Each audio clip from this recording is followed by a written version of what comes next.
My earliest memory is riding in my grandfather's boat, arm over the side, hand in the spray.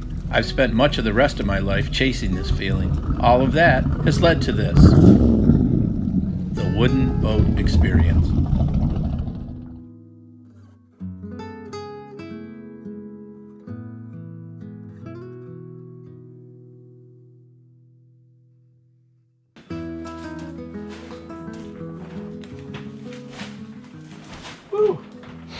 Well, welcome to episode 25. And finally, we got this side of the boat done, and it's starting to feel like spring in here. It's fairly warm. It's about 55 degrees or so, I think, with the sun out. And I know I've been talking about steam bending a lot, but I promise you, well, I am doing it this weekend. You're going to see that I started to get some of the stuff. All the boards are ready right here. They're ready to go. And next week on episode 26, you're going to see some of that steam bending, and hopefully you'll see the ribs in place. So it's episode 25, and this side is stripped. Still needs to be sanded and faired, but not bad. Welcome to the wooden boat experience.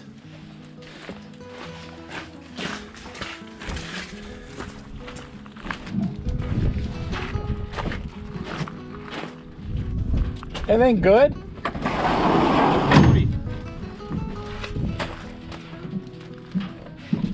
Probably the one you want. Is that James? Yeah, that's what I want. Total boat. There we are. Awesome, thanks. Have a good one. Yeah, you too. Okay, let's see what we got here.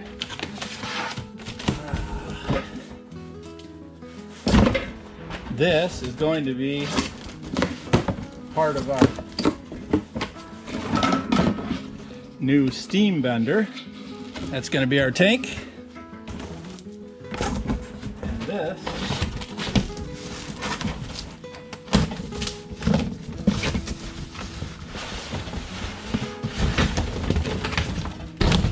is our heat source for the tank.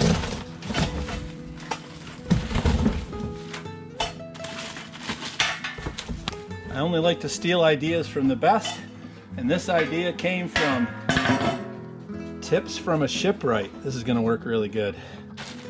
Awesome. I know for me, Christmas just doesn't mean the same thing as it did when I was young. Although I did get a pretty good present this year. Those speakers up there from my brother, which was pretty cool, and my nephew. But one thing that I do get excited about and get that old feeling about is when something comes from a boat supplier, and this one right here is a package from Total Boat. So let's see what we got in here, and I'll tell you what it's for.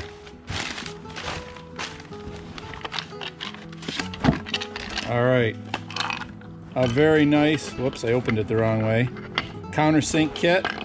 I've been using some regular countersinks, which just aren't made for hardwoods, and they don't have the tapered bits like these do. There's the actual countersinks. And the collars, which are awesome to keep it from going too deep. I'm looking forward to using that because we've got a lot to do with countersinks very soon. A couple of these mixing tips for the flexible epoxy adhesive. This is very similar, I think, or exactly the same as the stuff that is being used on Acorntoarabella. So we got 2 of those and 4 tips. Some very nice Frierson silicone bronze screws, which are going to help us get that transom together. And these as well. And these are also going to be used to put the new ribs in.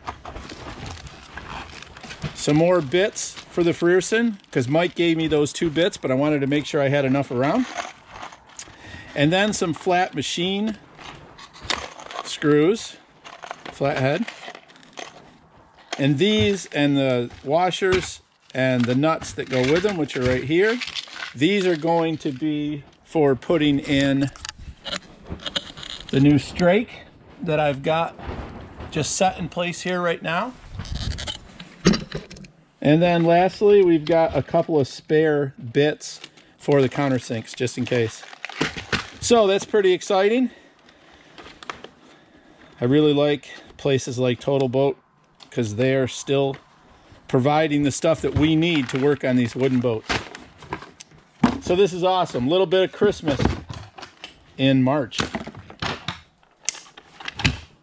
So let's get back to work. Friday and Saturday I was back to bilge cleaning. I'm sure it seems like I'm exaggerating the hours and hours it takes, so let's get close up to this process. Okay, let's go through the tools that I generally use. This is a regular old mild steel scraper that you have to sharpen repeatedly. It also, this blade can be switched around, so there's actually 4 blades. This is a pry bar, but this end is very sharp, so it's handy for some stuff. A regular putty knife, a carbide bladed scraper, another mild steel bladed scraper that you can just flip around.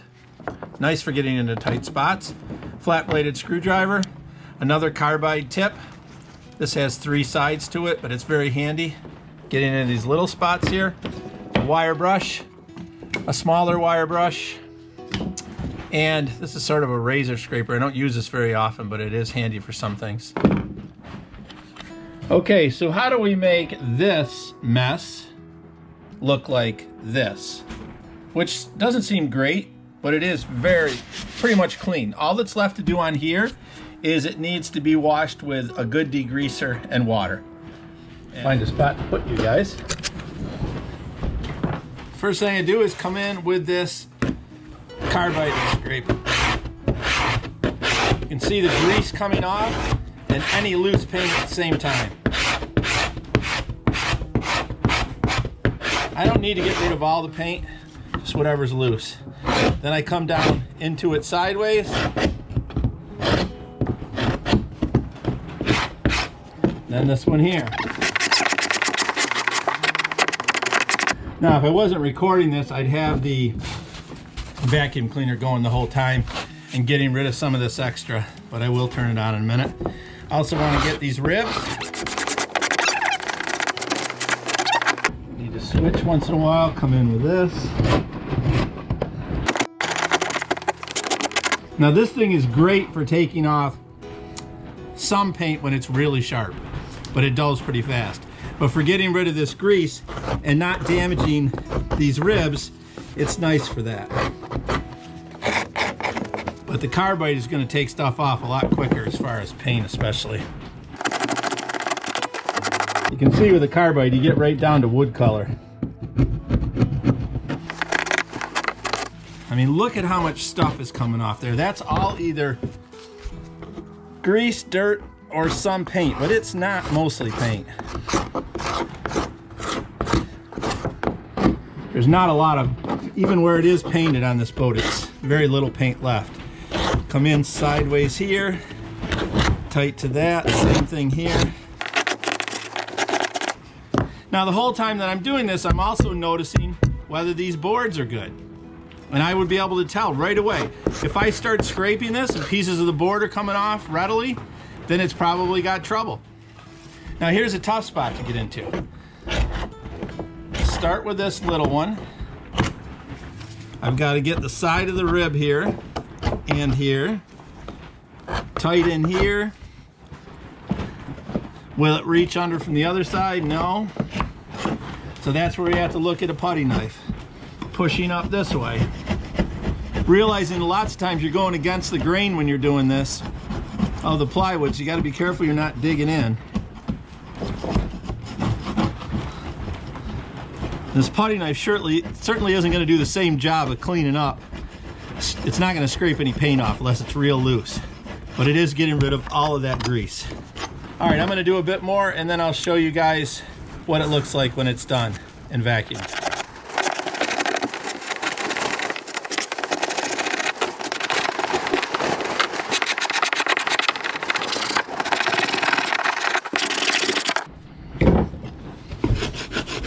Got to get under these as well.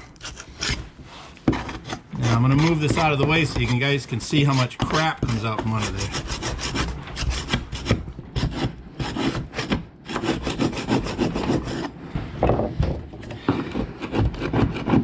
This is where the screwdriver comes in handy to make sure you get rid of any loose paint under there.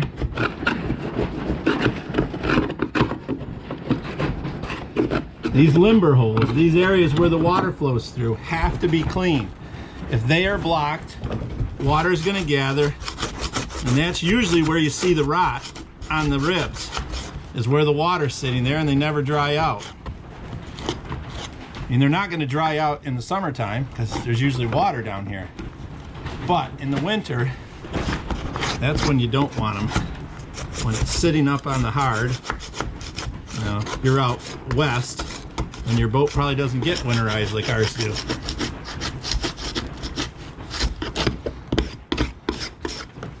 Here's an annoying spot to clean that you wouldn't think would collect a bunch of stuff, but look at what's under there.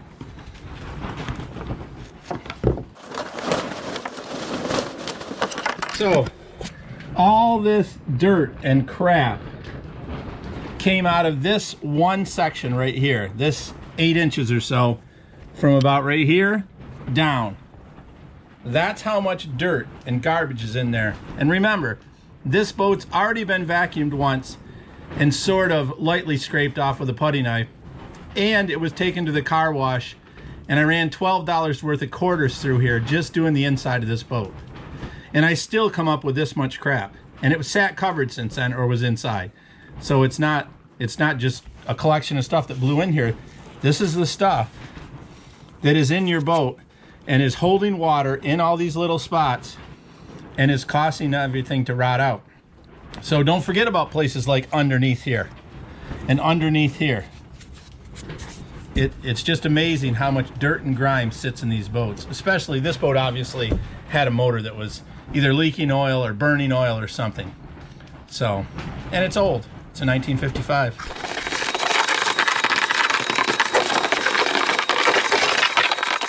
And there we have it. That one's clean. This one's not clean. So you can see the difference. And lastly, see these edges splintering a little here? Quick takedown with the hand plane.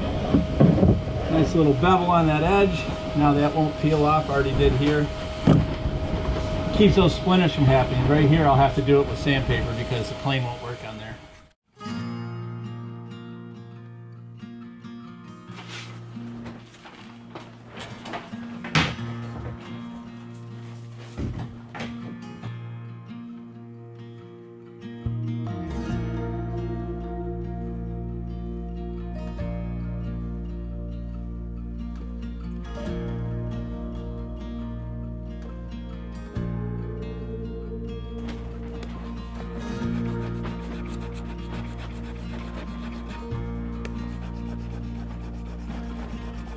Here's that rail from the other side.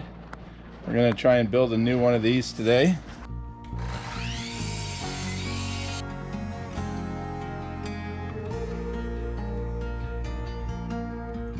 Okay, this board right here has a slight curve to it. We need a straight line to cut out that piece, so we're going to attach it to this piece of plywood.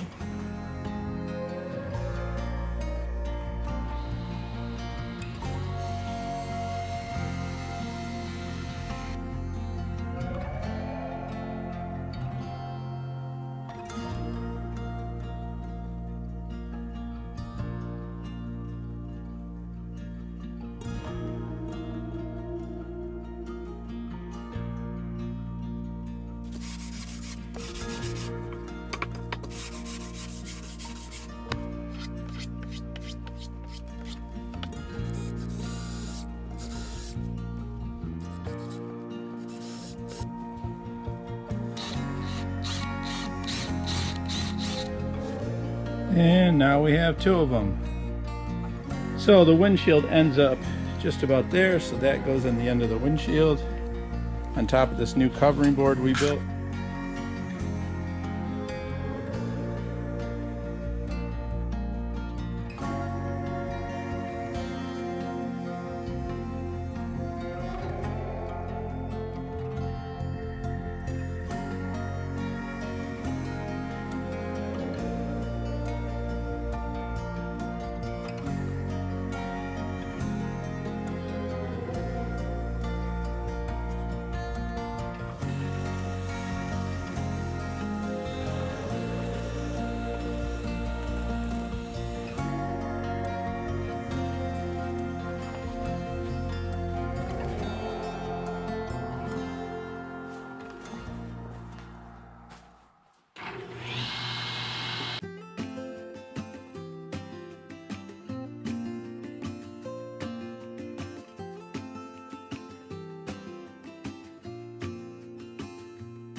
Again, this is a pretty sharp edge and prone to splitting, and that is why you're going to take the hand plane.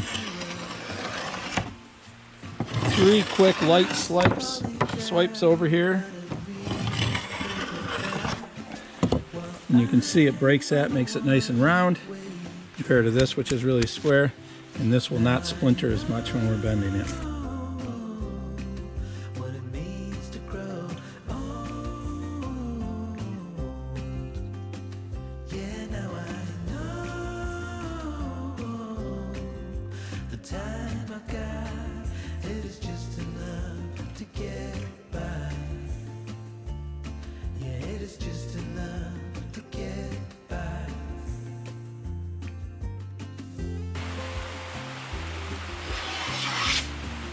And now for some long-promised updates on some other projects. Mike has a lot of new ribs in Rob Roy, as well as the wedges for the chine. A nice looking job as usual.